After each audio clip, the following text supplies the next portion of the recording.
l'info éco avec Capital. L'info pratique Capital, votée l'année dernière, le reste à charge zéro instaure progressivement un remboursement renforcé de certains soins auditifs, optiques et dentaires jusqu'en 2021. Pour savoir quels soins seront pris en charge et leur part de remboursement, Capital fait le point sur cette réforme. Pour s'équiper de lunettes sans avoir à débourser 1 euro, ces dernières devront faire partie d'un panier 100% santé, dont les prix seront plafonnés. Le prix des lunettes ne devra pas excéder 265 euros pour un équipement unifocal et 370 euros pour un équipement progressif. Les aides auditives et dentaires sont également soumises à conditions, mais ne suivront pas le même calendrier que les soins optiques. Le chiffre du jour, 15 000 euros, c'est le nouveau plafond de l'éco-prêt à taux zéro, dont peut bénéficier un ménage en mettant en œuvre un chantier de rénovation énergétique pour son logement. C'est 50% de plus que les 10 000 euros qui étaient en vigueur jusque-là. Pour la réalisation de deux types de travaux, le montant d'emprunt maximum est passé de 20 000 à 25 000 euros. Ces aides boostées permettent de financer un 8e chantier.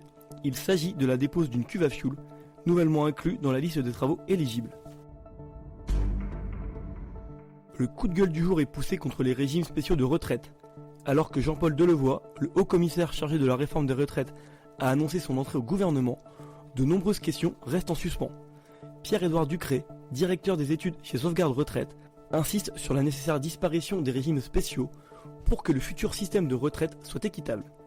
Or, ce principe d'équité est aussi mis à mal par la déclaration d'Emmanuel Macron sur le maintien de la durée de cotisation. Pour notre expert, si ce principe d'équité n'est pas respecté, la réforme risque d'être massivement rejetée par les Français. Et on termine avec les fournitures scolaires. C'est une question cruciale que se posent les parents à chaque rentrée. Où acheter ces fournitures sans se ruiner? Pour y répondre, les experts de Retail Explorer Data Solutions ont établi un indice de prix.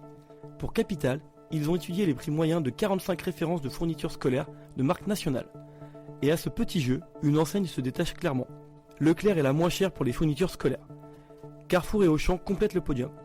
À l'autre bout de cet indice de prix, on retrouve Monoprix, Cora et Géant. Retrouvez l'ensemble de ces données sur capital.fr. C'était l'info éco avec Capital.